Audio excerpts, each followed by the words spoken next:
ಜೈ ನಾರಾಯಣಗೌಡರಿಗೆ ನಮ್ಮ ಕರ್ನಾಟಕದ ಬಗ್ಗೆ, ಕನ್ನಡದ ಬಗ್ಗೆ, ನಾಡು ನುಡಿ ಜಲದ ಬಗ್ಗೆ ಹಗಲಿರುಳು ಪ್ರಾಣ ತೊಟ್ಟು ನಮ್ಮ TN ನಾರಾಯಣಗೌಡರು ಕಷ್ಟಪಡ್ತಿದ್ದಾರೆ. ಅವ್ರು ನಮ್ಮೆಲ್ಲರಿಗೋಸ್ಕರ ಕಷ್ಟಪಡ್ತಿದ್ದಾರೆ. ಅವರಿಗೆ ಇದೇ 10ನೇ ತಾರೀಕು ಹುಟ್ಟುಹಬ್ಬದ ನಡೆಸ್ಕೊತಾ ಇದ್ದಾರೆ. ಅವರಿಗೆ ನಮ್ಮ ಮುಳಬಾಗಿಲು ತಾಲೂಕು ಕರ್ನಾಟಕ ರಕ್ಷಣಾ ವೇದಿಕೆ ಕಡೆಯಿಂದ ಹಾಗೂ ನಮ್ಮ ತಾಲೂಕು ಅಧ್ಯಕ್ಷರಾದಂಥ ಹುಸೇನ್ ತಂಡದ ಪರವಾಗಿ ಅವರಿಗೆ ನಾವು ಹೃತ್ಪೂರ್ವಕ ಹುಟ್ಟುಹಬ್ಬದ ಶುಭಾಶಯಗಳನ್ನು ಕೋರ್ತಾ ಇದ್ದೀವಿ. ಅವರಿಗೆ ಅಷ್ಟೈಶ್ವರ್ಯ ಕೊಟ್ಟು ನಮ್ಮ ಕನ್ನಡದ ಬಗ್ಗೆ ಹೋರಾಟ ಮಾಡುವಂತ ನಮ್ಮ TN ನಾರಾಯಣಗೌಡರಿಗೆ ನಮ್ಮೆಲ್ಲರ ಕೈ ಬಲಪಡಿಸೋಣ ಅಂತ ಹೇಳ್ತಾ ಮತ್ತೊಂದು ಸಾರಿ ಅವರಿಗೆ ಹುಟ್ಟುಹಬ್ಬದ ಶುಭಾಶಯಗಳನ್ನು ಕೋರ್ತಾ ಇದ್ದೀನಿ. ಜೈ ಹಿಂದ್, ಜೈ ಕರ್ನಾಟಕ ಮಾತೆ.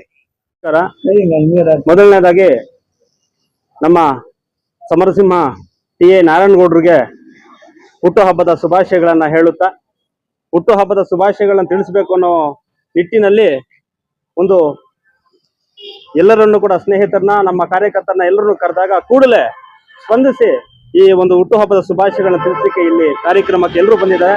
ಅವ್ರಿಗೆಲ್ಲರಿಗೂ ಕೂಡ ಮೊದಲನೇದಾಗಿ ನಾನು ಹೃತ್ಪೂರ್ವಕ ಸ್ವಾಗತವನ್ನ ಬಯಸ್ಕೊಂತ, ಈ ಒಂದು ನಿಟ್ಟಿನಲ್ಲಿ ಕರ್ನಾಟಕ ಅಂದ್ರೆ ನಾರಾಯಣಗೌಡರು ಅಂದ್ರೆ ಕರ್ನಾಟಕ, ಈ ಪರಿಸ್ಥಿತಿ ಉಂಟಾಗ್ತಾ ಇದೆ. ಯಾಕಪ್ಪ ಅಂದ್ರೆ ಕನ್ನಡ ನೆಲ ಜಲ ಭಾಷೆಗೆ ಏನೇ ಆಗ್ಲಿ, ಯಾವುದೇ ಹಳ್ಳಿ ಆಗ್ಲಿ, ಯಾವುದೇ ಪಂಚಾಯತಿ ಆಗ್ಲಿ, ಯಾವುದೇ ಹೋಬಳಿ ಆಗ್ಲಿ, ಯಾವುದೇ ನಗರ ಆಗ್ಲಿ, ಯಾವುದೇ ಒಂದು ತಾಲೂಕು ಆಗ್ಲಿ, ಯಾವುದೇ ಜಿಲ್ಲೆ ಆಗ್ಲಿ, ಎಲ್ಲಿ ನೋಡಿದ್ರು ಕೂಡ ನಾರಾಯಣಗೌಡರ ಕಾರ್ಯಕರ್ತರು ಪ್ರತಿಯೊಂದು ರಾಜ್ಯದಲ್ಲಿ ಇದ್ದಾರೆ, ಪ್ರತಿಯೊಂದು ತಾಲೂಕುಗಳಲ್ಲಿ ಕೂಡ ಇದ್ದಾರೆ. ಆ ಒಂದು ನಿಟ್ಟಿನಲ್ಲಿ ನಾಳೆ 10ನೇ ತಾರೀಕು ಅವರು ಹುಟ್ಟುಹಬ್ಬವನ್ನ ಆಚರಣೆ ಮಾಡ್ಕೊಂತಿದ್ದಾರೆ. 60ನೇ ಹುಟ್ಟುಹಬ್ಬದ ಆಚರಣೆ ಮಾಡ್ಕೊಂತಿದ್ದಾರೆ. ಅವ್ರಿಗೆ ನಿಜವಾಗ್ಲೂ ಕೂಡ ಹೇಳ್ತೀನಿ, ನಮ್ಮ ಮುಳಬಾಗಿಲು ತಾಲೂಕಿನಲ್ಲಿ ಇಂತಹ ಒಂದು ಕೆಲಸ ಆಗ್ಬೇಕು, ಇಂತಹ ಒಂದು ಸಮಸ್ಯೆ ಇದೆ, ಬಗೆಹರಿಸಬೇಕು ಅಂತ ಕೂಡಲೇ ಮುಳಬಾಗಿಲು ದೇವಸ್ಥಾನಗಳ ನಾಡು ಅಂತ ಹೇಳ್ಬಿಟ್ಟು ಅವ್ರಿಗೆ ನಾವ್ ಏನೇ ಕೇಳಿದ್ರು ಕೂಡ ಇಲ್ಲ ಅನ್ನಲ್ಲ.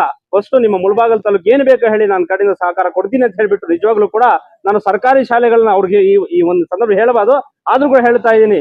ಸರ್ಕಾರಿ ಕನ್ನಡ ಶಾಲೆಗಳು ಮತ್ತು ಸರ್ಕಾರಿ ಉರ್ದು ಶಾಲೆಗಳು ಬಂದಾಗ ನಿರ್ಮಾಣ ಬರ್ತಿದೆ. ಆ ಒಂದು ನಿಟ್ಟಿನಲ್ಲಿ ಅವ್ರ ಗಮನಕ್ಕೆ ತಂದಾಗ ಕೂಡಲೇ ನನ್ನ ಕಡೆಯಿಂದ ಏನ್ ಸಹಕಾರ ಬೇಕು ನಾನು ಮಾಡ್ತೀನಿ. ಯಾವುದೇ ಕಾರಣಕ್ಕೂ ನಮ್ಮ ರಾಜ್ಯದಲ್ಲಿ ಶಾಲೆಗಳು ಬಂದ್ ಆಗಬಾರದು, ಸರ್ಕಾರಿ ಶಾಲೆಗಳು ಒಂದು ನಿಟ್ಟಿನಲ್ಲಿ ಅವ್ರು ಹೇಳಿದಾಗ ಅವ್ರು ಕೂಡಲೇ ಸ್ಪಂದಿಸಿದ್ದಾರೆ. ನಿಜವಾಗ್ಲೂ ಕೂಡ ಅವರಂತಹ ಒಂದು ಕನ್ನಡದ ಅಭಿಮಾನ, ನೆಲ ಜಲ ಭಾಷೆಗೆ ಇಂತಹ ಒಂದು ಅಪೂರ್ವವಾದಂತಹ ಒಂದು ಅಭಿಮಾನಕ್ಕೆ ಅವರು ಬದುಕ್ತಾರೆ ಕನ್ನಡಕ್ಕೋಸ್ಕರ, ಅವ್ರು ಬದುಕ್ತಾ ಇರೋದು ಈ ನೆಲಕ್ಕೋಸ್ಕರ, ಅವ್ರು ಬದುಕ್ತಾ ಇರೋ ಕನ್ನಡಿಗರ ಮನಸ್ಸುಗಳಿಗೋಸ್ಕರ.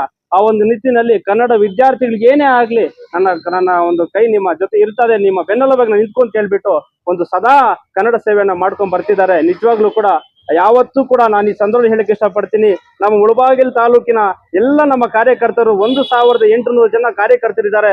1800 ಜನ ಕಾರ್ಯಕರ್ತರು ಯಾವತ್ತೂ ಕೂಡ ಇನ್ನು ಹೆಚ್ಚಿನ ಮಟ್ಟದಲ್ಲಿ ನಾವು ಮುಂದಿನ ದಿನಗಳಲ್ಲಿ ಹಳ್ಳಿಗೂ ಕೂಡ ನಾವು ಒಂದು ಕಾರ್ಯಕ್ರಮಗಳನ್ನ ರೂಪಿಸ್ತಾ ಇದ್ದೀವಿ. ಅವ್ರಿಗೆ ಬಲಪಡಿಸುವ ನಿಟ್ಟಿನಲ್ಲಿ ಸದಾ ಅವರ ಬೆನ್ನೆಲುಬಾಗಿ ನಿಂತ್ಕೊಂಡು ಈ ಕೆಲಸವನ್ನ ಮಾಡುತ್ತೇವೆ, ಕನ್ನಡವನ್ನ ಕಟ್ಟುತ್ತೇವೆ, ಕನ್ನಡವನ್ನು ಉಳಿಸ್ತೇವೆ, ಕನ್ನಡವನ್ನು ಬೆಳೆಸ್ತೇವೆ ಅಂತ ಇಲ್ಲಿ ಸಂದರ್ಭದಲ್ಲಿ ಹೇಳ್ತಾ, ಯಾಕೆ ಅಂದ್ರೆ ಹುಟ್ಟು ಉಚಿತ ಸಾವು ಖಚಿತ. ಶಿವ ಅವರೇ, ಹುಟ್ಟು ಉಚಿತ ಸಾವು ಖಚಿತ. ಎಷ್ಟು ದಿನಗಳ ಕಾಲ ಈ ಭೂಮಿ ಮೇಲೆ ಬದುಕ್ತೇವೆ ಅಷ್ಟು ದಿನಗಳ ಕಾಲವು ಕನ್ನಡ ಸೇವೆಯನ್ನು ಮಾಡಬೇಕು. ಯಾವುದೇ ಜಾತಿ ಭೇದ ಭಾವ ಯಾವುದೂ ಇಲ್ಲ ಇಲ್ಲಿ. ಎಲ್ಲರೂ ಕೂಡ ಒಂದು ತಾಯಿ ಮಗಳಂತೆ ಬದುಕಬೇಕು, ಒಂದು ತಾಯಿ ಮಗಳಂತೆ ಬದುಕಿ ಒಂದಿನ ಹೋಗ್ತಾ ಇರಬೇಕಷ್ಟು ನಾವೆಲ್ಲ ಕೂಡ. ಆ ಒಂದು ನಿಟ್ಟಿನಲ್ಲಿ ಕನ್ನಡದಕ್ಕೋಸ್ಕರ ಎಲ್ಲರೂ ಕೆಲಸ ಮಾಡೋಣ, ಕನ್ನಡಕ್ಕೋಸ್ಕರ ಉಳಿಸೋಣ, ಕನ್ನಡಕ್ಕೋಸ್ಕರ ಬೆಳೆಸೋಣ ಅಂತ ಹೇಳ್ತಾ, ನಾರಾಯಣಗೌಡ ಬೆನ್ನೆಲುಬಾಗಿ ನಾವೆಲ್ಲರೂ ಕೂಡ ಸದಾ ಯಾವತ್ತು ನಿಲ್ತೀವಿ ಅಂತ ಈ ಸಂದರ್ಭ ಹೇಳ್ತಾ, ಅವರು 60ನೇ ವರ್ಷದ ಹುಟ್ಟುಹಬ್ಬವನ್ನ ನಾಳೆ ಆಚರಣೆ ಮಾಡ್ಕೊಂತಿದ್ದಾರೆ. ಅವ್ರಿಗೆ ಆ ಭಗವಂತ ತಾಯಿ ಭುವನೇಶ್ವರಿ ಆಶೀರ್ವಾದ, ವಿಶೇಷವಾಗಿ ನಮ್ಮ ಕುಡುಮಲ ಗಣಪತಿ ಆಶೀರ್ವಾದ, ಮತ್ತೆ ನಮ್ಮ ಬಾಬಾ ಸದಾ ಅವ್ರಿಗಿರ್ಬೇಕು ಕೊಟ್ಟು ಮುಂದಿನ ಒಂದು ಸಂಘಟನೆ ಇನ್ನೂ ಹೆಚ್ಚಿನ ಪಲ್ಲಟ ನಮ್ಗೆಲ್ಲರಿಗೂ ಕೂಡ ಮಾರ್ಗದರ್ಶಕರಾಗಿದ್ದಾರೆ ಸಂದರ್ಭ ಹೇಳ್ತಾ, ಅವ್ರಿಗೆ ಮಗದೊಮ್ಮೆ ಅವ್ರಿಗೆ ಮತ್ತೆ ಅವ್ರ ಕುಟುಂಬಸ್ಥರಿಗೆ ಎಲ್ಲರಿಗೂ ಕೂಡ ಭಗವಂತನ ಆಶೀರ್ವಾದ ಸದಾ ಇರ್ಲಿ. ಮತ್ತೆ ಮುಳಬಾಗಿಲು ತಾಲೂಕಿನ ಎಲ್ಲ ನಗರ ಪಂಚಾಯತಿ ಮತ್ತೆ ತಾಲೂಕು ಎಲ್ಲರ ಕಡೆಯಿಂದ ಕೂಡ ನಾರಾಯಣಗೌಡರಿಗೆ ಹುಟ್ಟುಹಬ್ಬದ ಶುಭಾಶಯಗಳನ್ನ ಹೇಳುತ್ತಾ ನನ್ನ 2 ಮಾತನ್ನು ಮಾತಾಡ್ಲಿಕ್ಕೆ ಅವಕಾಶ ಮಾಡಿಕೊಟ್ಟ ತಮಗೆಲ್ಲರೂ ಕೂಡ ಒಂದ್ ಸುತ್ತ ಮತ್ತೆ ವಿಶೇಷವಾಗಿ ಮಾಧ್ಯಮದವ್ರಿಗೆ ಎಲ್ಲರೂ ಕೂಡ ಒಂದ್ ಸುತ್ತ ನನ್ನ ಮಾತು ಮುಗಿಸ್ತಾ ಇದ್ದೀನಿ. ಜೈ ಹಿಂದ್, ಜೈ ಕರ್ನಾಟಕ, ಮತ್ತೆ ನಮಸ್ಕಾರ.